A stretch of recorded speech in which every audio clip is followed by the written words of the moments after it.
Your choice about the course and college is going to really shape your life. Go explore and be really successful in a bigger world.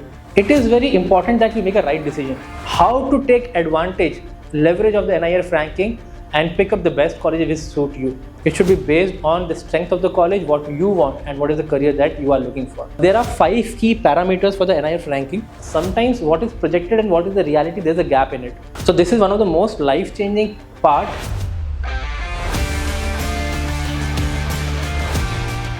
So dear students, we are going to discuss a very important matter today, that how you pick a college.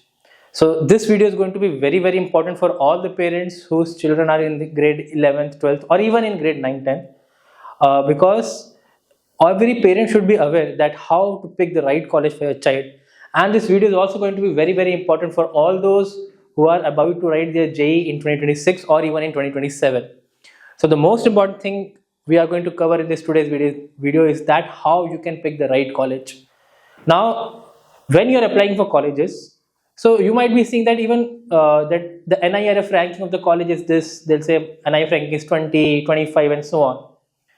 So especially if I talk about those colleges which are outside the purview of JEE, that means except the IITs, NITs and few central government funded technical colleges, if I talk about private colleges or if I talk about other state government technical colleges.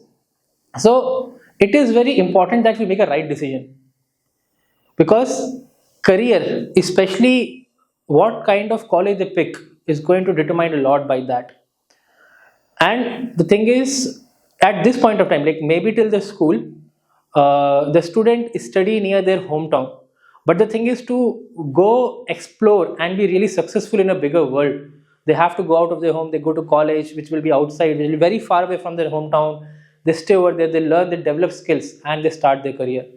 So in this video, we are going to cover that what is NIRF ranking, and when we are choosing colleges, how useful it will be, how to take advantage, leverage of the NIRF ranking and pick up the best colleges which suit you. So the best college should not be based on some random like suggestions from some random distant relative. It should be based on the strength of the college, what you want and what is the career that you are looking for. So the government of India have announced the NIRF ranking, by which they rank different colleges. So your choice about the course and college is going to really shape your life. In fact, some of the students get the idea that what they want to do at an early age, but some of the student might feel that okay, they are not clear about what kind of career path they want to choose. So there it's very important that the parents play a crucial role to understand how things works. So if I talk about the institution we select, it shapes our future trajectory because based on that we get placements, based on that we get our peer group, based on that we see the environment, the proper learning environment is there or not. So this is one of the most life-changing part of any human being. Like I'll say that college is very important for having a good future as well as good memories, because people make really good memories at college. So it should be like both mix of balance of fun and learning. As I've told, NIRF is basically a Indian government official ranking framework. So it was launched by Ministry of Education in 2005. In fact, you can also go to the website. We'll also go through the screenshot of the website. So if you are confused about okay, which college is better, which college is not, you can go to the NIRF website, see the different parameters. We'll cover that also.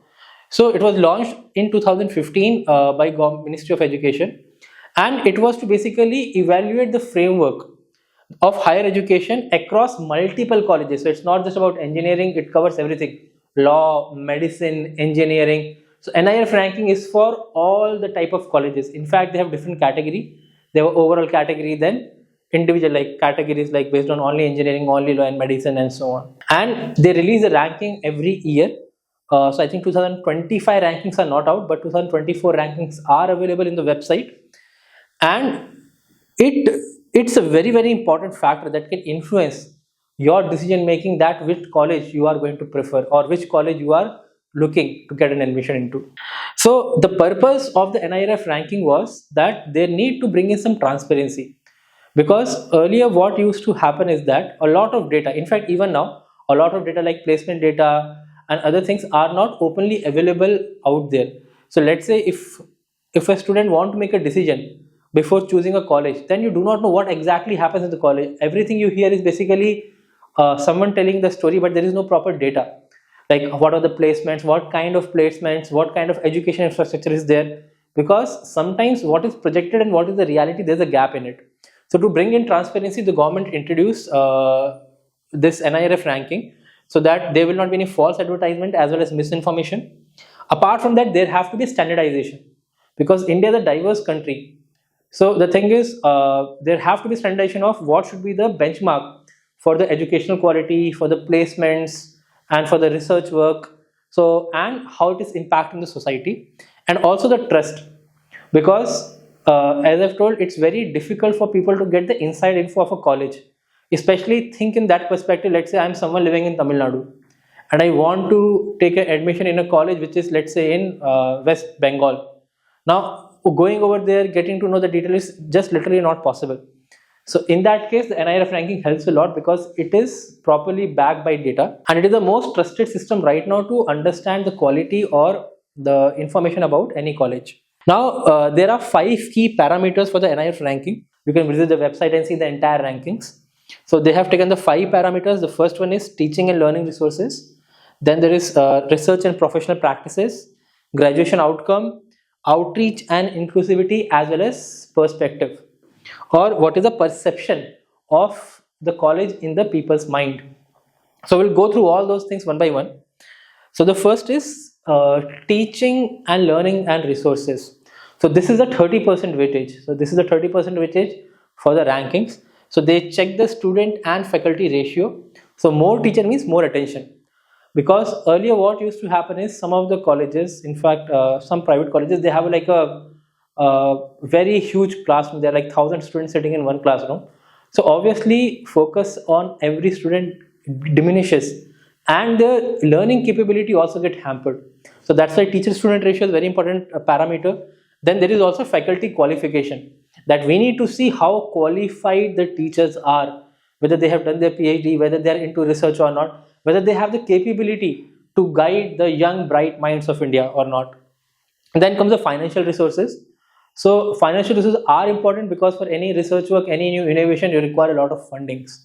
So there are financial resources, how much budget is allocated for academics, then infrastructure, what is the quality of classroom, labs, especially labs and libraries, then digital resources, that how much digital resource they have for online learning, e-library, just like we have NPTEL by IITs and so on. And so because all this is the direct impact, because everyone goes to college for learning, and if their learning is proper, that means they have got required skill set to build their career on it. So that is the 30% weightage. Now coming next is the research and professional practice. That's also again 30% weightage. So here it is measured based on how much research work is happening through research publications like papers in reputed journals, then patent application, how many patent has been filed by the people from the college, the funded projects.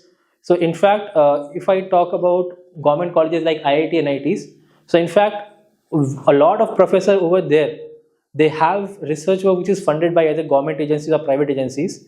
So a lot of professors does R&D work, including the student under him, for various organizations. So it also one of the measure, as well as consultancy, that how much they are helping out the industries to be more efficient. So why it is so important? Because definitely the whole idea is innovation. So anyone who does innovation better, they lead the world. In fact, that is why US is leading, because they have done a lot of innovation over the past in field of tech. But yeah, India is also rapidly rising because now the information is much more easily accessible. So we can see the talent of people from our country blooming now.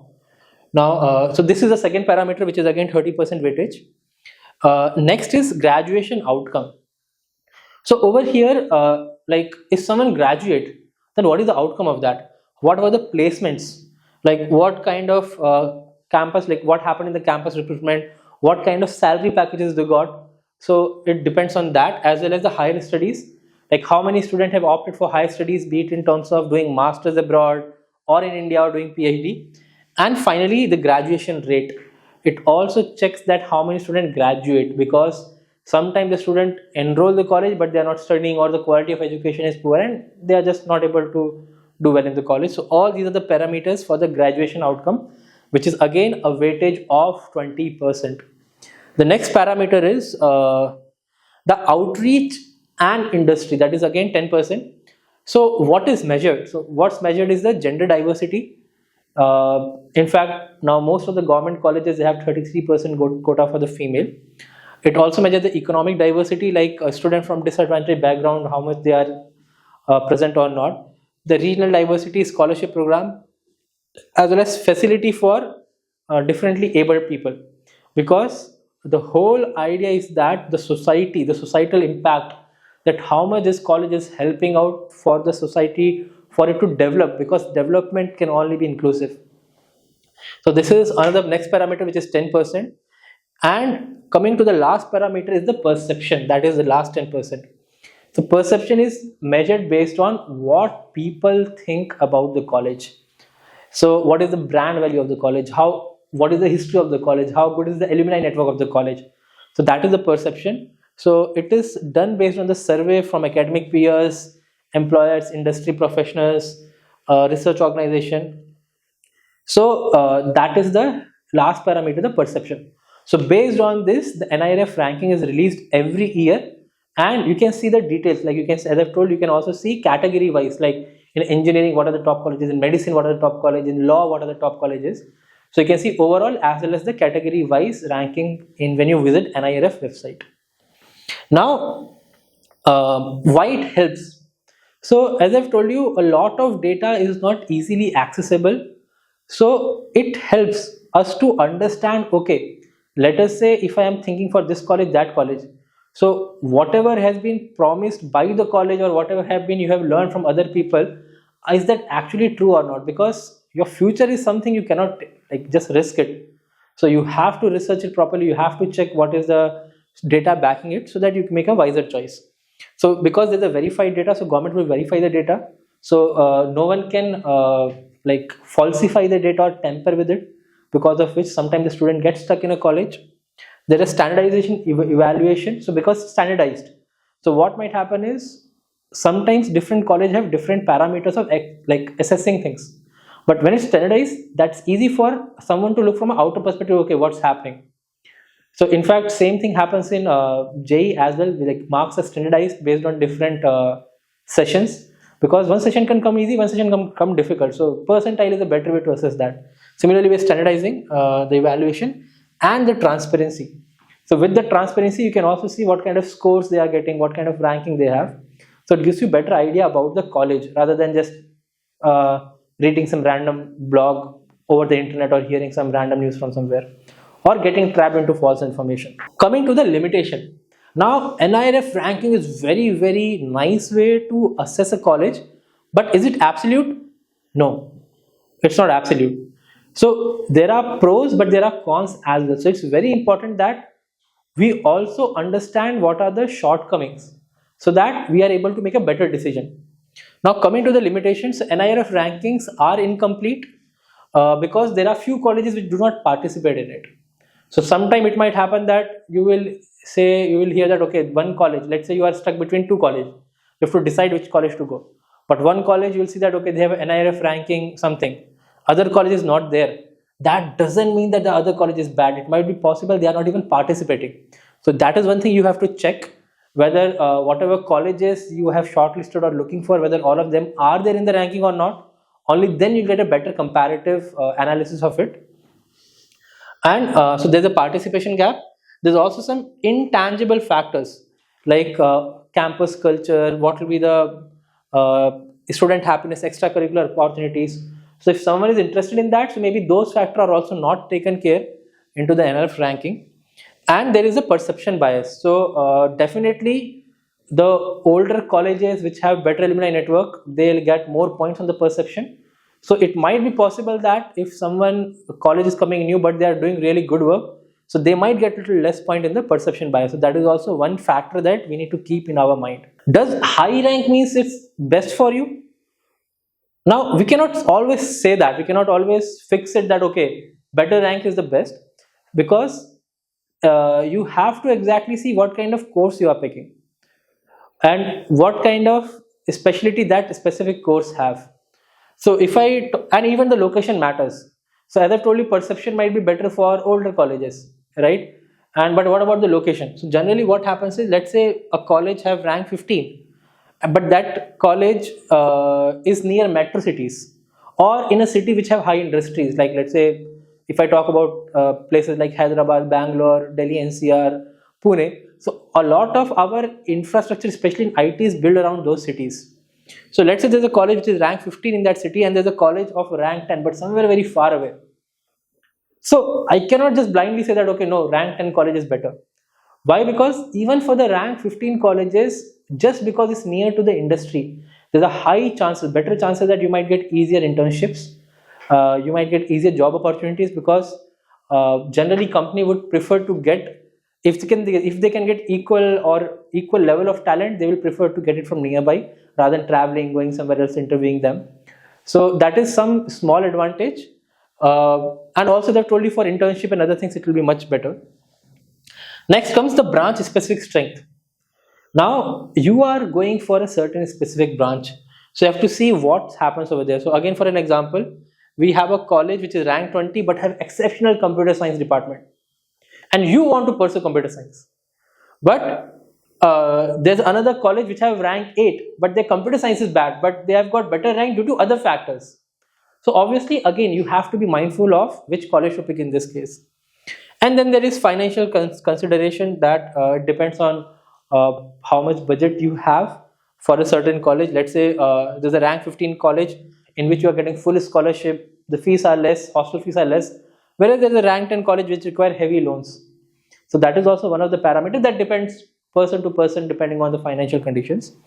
So yes, NIRF ranking gives us a better picture, but there are certain parameters that we need to be careful of. So basically, how to utilize this NIRF ranking to your advantage. So these are the 5 steps. So basically, you can identify the stream.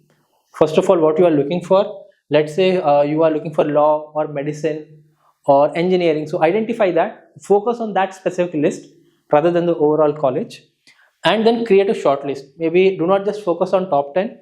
You can have an expanded shortlist, like maybe till 20 or 30, so that you get a better view. As I've told you, the ranking are not absolute for your stream. So have like some cushion or some buffer, I'll say. Then compare the specific outcomes.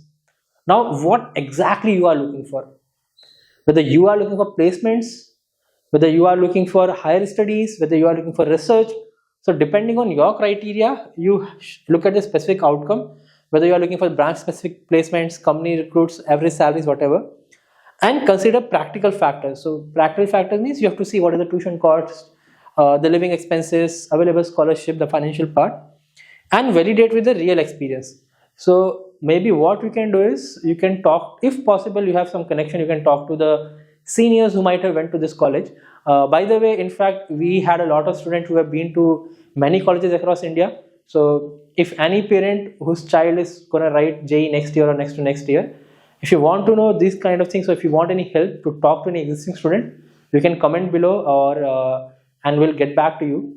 Or maybe you can visit our website, you can see our contact detail, you can contact us, we'll help you out to reach out to the kids who are already studying in those colleges. So this is how you can use it wisely to take a better decision.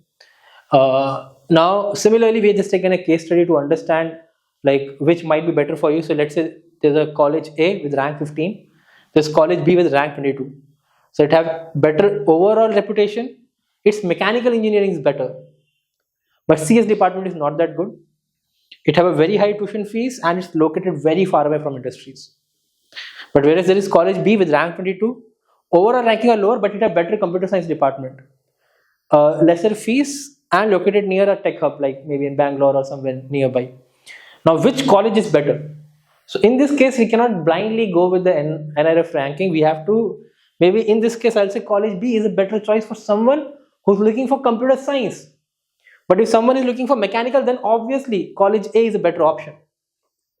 So use NIRF ranking to your advantage. Now, again, NIRF is a guide. It's not a gospel. It's not written on the stone. So it can use be as a filter, it can use be as an additional research material, and it can be used to understand your personal fit better. So basically, the idea of NRF is, especially if you are looking for the private colleges, it gives you a better clarity because they cannot manipulate the data about their placements, infrastructure, teachers, and also you get better idea. So basically, you have to use it as a filter. Then you have to dig deep about specific details. So as we've started that your college choice is your future. So it's very very important. So remember that NIRF ranking is just a tool for you to make better decision. It's not a final thing. And also check the branch specific needs so that you make a better decision, and you have to consider the location, cost. So all of this detail we have already covered. So like this, ensure that you keep all these things in mind when you are trying to pick your dream college, so that you make the best out of your college life. So if you are unsure about how to pick a college, you are not sure which parameters to check, so do not gamble your future. You have to take action now, and you can subscribe to our channel. We keep on making videos like these which will be very informative, which will help you to make better decision, in fact both for the parents as well as the students. And you can comment below if you have any query, we'll get back to you.